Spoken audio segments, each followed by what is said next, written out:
Baik, bismillahirrahmanirrahim. Assalamualaikum warahmatullahi wabarakatuh. Jumpa lagi dengan saya di Abil Maiwa Channel. Jadi teman-teman, channel ini adalah merupakan channel pendidikan tempat kita berbagi tentang aplikasi pendidikan, Microsoft Office, serta tips dan triks komputer. Jadi pada video kali ini Bapak Ibu ya, kembali lagi admin akan mencoba mengupdate informasi terbaru terkait P3K Guru di tahun 2022, yang mana di sini yang akan kita bahas adalah terakhir ya 13 Desember 2022 untuk pengolahan nilai untuk V2 dan P3, yang mana Bapak Ibu perlu ketahui bahwa ada 3 urutan ya penentu peringkat terbaik P2 P3 mengisi formasi P3K Guru tahun 2022 melalui seleksi observasi pastinya.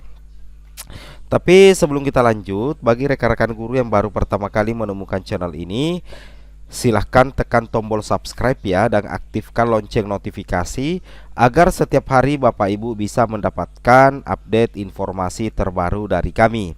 Baik, kita langsung saja Bapak Ibu ya. Kira-kira apa hal ya atau faktor yang menjadi penyebab adanya urutan penentu peringkat terbaik untuk V2 dan V3 Bapak Ibu ya mengisi formasi. Nah, oke, kita langsung lihat saja faktanya. Tentunya Bapak Ibu sudah banyak yang mengetahui ya apa saja urutan penentu peringkat terbaik P2 dan P3, tetapi kita butuh bukti resmi Bapak Ibu ya. Jadi yang pertama admin perlihatkan di petunjuk teknis ya. Petunjuk teknis P3K Guru tahun 2022 itu dibagi di halaman 22 Bapak Ibu ya. Di halaman 22. Di sini di bagian H kalau tidak salah ya, di sini Bapak Ibu perhatikan di bagian H Bapak Ibu ya, bahwasanya panitia seleksi instansi daerah melakukan pengusulan penempatan pelamar prioritas 2 dan pelamar prioritas 3 berdasarkan urutan nilai tertinggi. Nah, di sini Bapak Ibu ya, jadi sudah sangat jelas ya.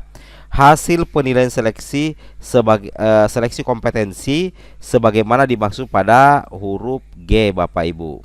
Nah, jadi untuk pengusulan penempatan ya, untuk pengusulan penempatan pelamar P2 dan pelamar P3 itu nantinya berdasarkan urutan nilai tertinggi Bapak Ibu ya. Nah, jadi nantinya itu berdasarkan urutan nilai tertinggi sesama status prioritas. Beda lagi kalau P2 ke P3 ya. Kalau P3 dan P3 itu betul-betul murni ya berdasarkan urutan nilai tertinggi. Itu tujuannya untuk mendapatkan pelamar P2 dan pelamar P3 yang bisa diusulkan penempatan Bapak Ibu ya. Untuk diusulkan penempatan menjadi ASN P3K. Jadi kalau berdasarkan petunjuk teknis P3K Guru, yang pertama itu adalah urutan tertinggi Bapak Ibu ya. Itu yang harus Bapak Ibu pahami Nah, jadi Bapak Ibu perlu pahami bahwasanya nantinya akan ada beberapa faktor ya yang Bapak Ibu perlu perhatikan di penilaian kesesuaian. Itu adalah kesesuaian ijazah S1 juga diperhitungkan Bapak Ibu ya. Linearitas ijazah Bapak Ibu juga diperhitungkan dengan bidang tugas atau mata pelajaran yang dilamar. Jadi meskipun Bapak Ibu mendapatkan nilai yang tinggi, tetapi bidang tugas atau mata pelajaran yang Bapak Ibu lamar kemarin untuk P2 atau P3 itu tidak linear dengan ijazah S1 Bapak Ibu, maka Bapak Ibu tetap tidak bisa mendapatkan penempatan. Karena perlu Bapak Ibu ketahui, ijazah S1 harus linear dengan bidang tugas atau mata pelajaran pada jabatan yang dilamar ya. Seperti itu yang harus Bapak Ibu pahami. Nah, di sini ada ketentuan penilaian kesesuaian ya bagi pelamar P2 dan pelamar P3 ya. Jadi Bapak Ibu perlu pahami bahwa di sini bobot dan aspek penilaian kesesuaian kompetensi dan kinerja. Nah, untuk kompetensi profesional, pedagogik, sosial dan kepribadian, bobotnya itu Bapak Ibu adalah 40 ya, yang mana yang akan dinilai itu adalah pengembangan diri, keaktifan berkomunikasi, bekerja sama, perekat kebangsaan, kebiasaan refleksi berpusat pada peserta didik dan kenyamanan belajar. Nah, terkait dengan hal ini, urutan penentu peringkat terbaik P2 P3 mengisi formasi kan Bapak Ibu sudah ketahui ya, berdasarkan nilai terbaik ya, berdasarkan nilai terbaik. Nah, kemudian kita lihat lagi di sini ya, ada beberapa informasi. Bapak Ibu bisa sedikit pahami ya, cermati apa yang kami tampilkan di sini. Di sini kita bisa lihat Bapak Ibu ya, kita bisa lihat ya. Nah, ini. Nah, di sini Bapak Ibu bisa perhatikan ada 4 nama di sini ya. Ini admin Lingkari, ada 4 guru, Pak Mamat, Bu Nana, kemudian Pak Roni dan Bu Sintia. Kalau Pak Mamat ini adalah P2, Bu Nana, Pak Roni dan Bu Sintia ini adalah P3. Keempatnya ini adalah guru induk di sekolah ini yang menyediakan 2 formasi. Jadi nantinya akan ada 2 pelamar observasi yang akan lulus dan ada 2 yang tidak lulus Bapak Ibu.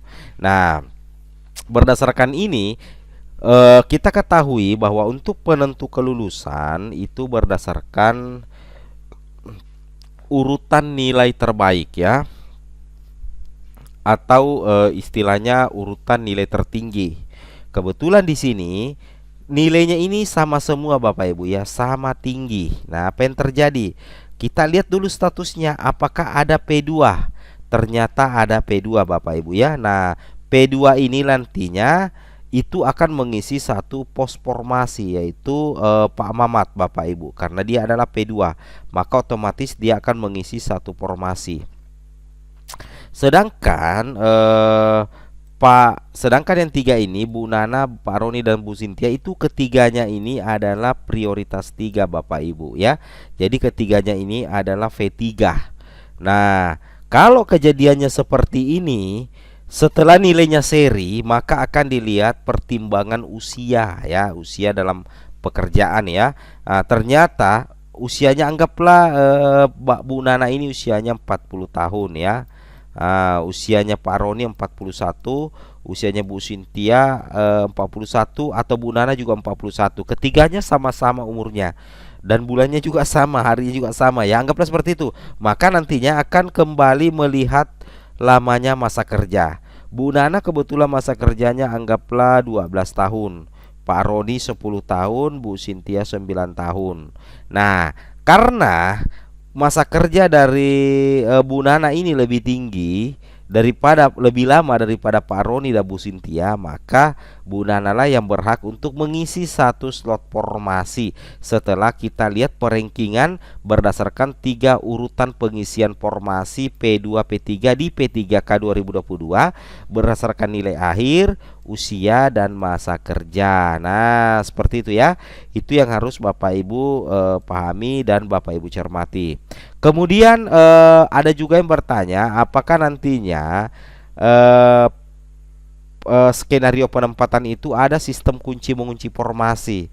Kalau menurut admin pribadi berdasarkan 3 skema penempatan P2 dan P3, menurut admin pribadi itu tidak ada sistem kunci mengunci formasi Bapak Ibu ya. Karena kalau kita perhatikan di sini, justru ada istilahnya formasi berpindah ke sekolah pemenang. Contoh di sini ada 4 sekolah, ada 4 guru honorer, 2 yang ada formasi, 2 yang tidak ada. Ternyata setelah observasi yang menjadi pemenang adalah guru yang ada di sekolah C dan guru yang ada di sekolah D yang ada kebutuhan tetapi tidak ada formasi. Nah, formasi yang ada di sekolah A akan dipindahkan ke sekolah C dan formasi yang ada di sekolah B akan dipindahkan ke sekolah D. Logikanya seperti itu. Kemudian formasi dipindahkan ke sekolah yang kekurangan guru. Nah, jadi contoh seperti ini ya. Ada 3 sekolah, itu sekolah A itu ada 1 formasi 1 guru induk. Sekolah C kelebihan guru, sekolah D juga kelebihan guru. Setelah diobservasi, ternyata yang lolos berdasarkan hasil observasi adalah guru induk yang ada di sekolah C. Dan sangat tidak mungkin formasi yang ada di sekolah A dipindahkan ke sekolah C karena sekolah C itu masih kelebihan guru. Nah, nantinya Panselda akan mencarikan sekolah yang masih kekurangan guru di instansi tersebut. Nah, didapatlah sekolah namanya sekolah B. Nah, secara otomatis formasi yang ada di sekolah A dipindahkan ke sekolah B dan guru yang lolos observasi yang ada di sekolah C karena kelebihan guru itu dipindahkan atau dimutasi ke sekolah B sehingga bisa mengisi formasi yang dipindahkan dari sekolah A ke sekolah B. Logikanya seperti itu Bapak Ibu ya. Nah, kemudian ada pula yang penempatannya nanti itu justru ditentukan langsung oleh Kemendikbud setelah melakukan verbal untuk penempatan. Apabila pemenang di observasi itu kelebihan guru di sekolahnya, lantas sudah tidak ada lagi sekolah yang kekurangan guru, nantinya pemenang pertama kursinya itu akan diserahkan kepada pemenang kedua yang tidak kelebihan guru di sekolah induknya dan bahkan kekurangan guru seperti itu ya. Nah, itu melalui verbal penempatan yang dilakukan oleh Kemendikbud Bapak Ibu ya. Itu yang harus Bapak Ibu pahami dan Bapak Ibu cermati. Oke, assalamualaikum warahmatullahi wabarakatuh.